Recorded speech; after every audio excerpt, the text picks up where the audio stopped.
Alright, now we're going to multiply decimals. When we are multiplying decimals, I want to give you an idea of how this works. So we have 8.9 times 1.2. If we were to do this, try to estimate it. Let's start with that. 8.9, kind of close to 9, and then 1.2 we can just say is kind of close to 1. Well, 9 times 1 is just 9. So that's a quick estimate of where our answer might be, okay? Obviously, it's not going to be exactly 9, so we'll go from there.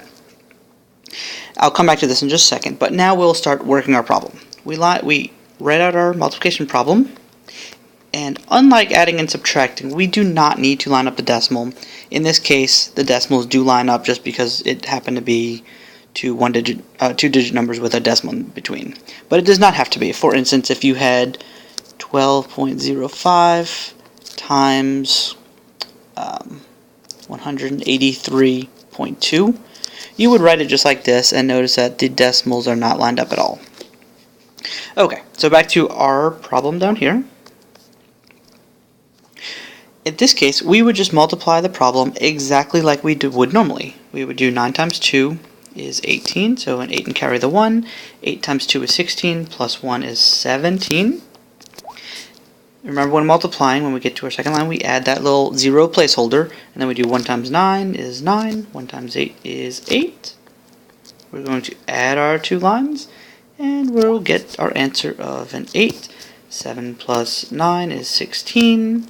8 plus 1 plus 1 is 10. Okay, now, our answer is not going to be 1068. But what we do when we're multiplying decimals is we find out how many numbers behind the decimal are there with our original problem. Well, here's our decimal, and here's our decimal.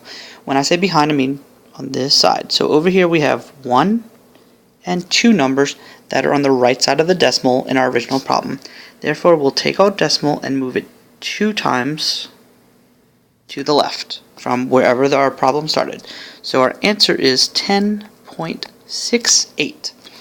Now you can go back to our estimate back here of 9, and you can see that it's actually pretty close. I mean, yes, we knew it wasn't going to be exact, but we ended up with a number that was relatively close. If you had put your decimal over here, you would have gotten 106.8, and you should have red flags all over the place saying, no, that's not going to be the answer. Let me go back and rethink where the decimal goes.